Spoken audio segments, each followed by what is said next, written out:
इसमें और दो सेक्शन आते हैं। पहला सेक्शन है 44C, वैसे हम पीजी में भी पढ़ सकते थे पर यहीं पढ़ लेते हैं। Deduction in case of head office expenses in case of non resident. इसमें क्या कहते हैं, हम क्या डिडक्शन लेते हैं, lower of 5% of adjusted total income और amount of head office expenditure incurred, lower of, ठीक है। एडजस्टेड इनकम का क्या मतलब है, total income without giving effect to head office expenditure and absorbed depreciation, capital expenditure on family planning.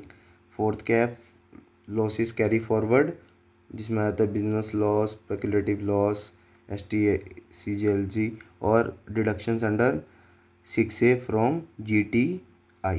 इसमें आगे sections 4 और आते हैं। इसमें क्या है, जिसमें है 44B जो है शिपिंग बिजनेस के लिए, और दूसरा है 44BBA, ये आता है ऑपरेशनल ऑफ एयरक्राफ्ट के लिए। शिपिंग बिजनेस में क्या परसेंटेज से क्या कहते हैं, प्रिजम्पटिव टैक्सेशन होती है ये बेसिकली NR नॉन रेजिडेंट्स के लिए, ठीक है। 44B मतलब जो शिपिंग बिजनेस है उसमें आता है 7.5% और 44BA जो ऑपरेशन ऑफ एयरक्राफ्ट है उसमें आता है 5%। ये लगता किस पे है, freight received in India irrespective of where goods और पैसेंजर इज लोडेड, ठीक है। सेकंड क्या आता है इसमें, फ्रेट ऑन गुड्स और passengers loaded from India irrespective of where money is received, ठीक है।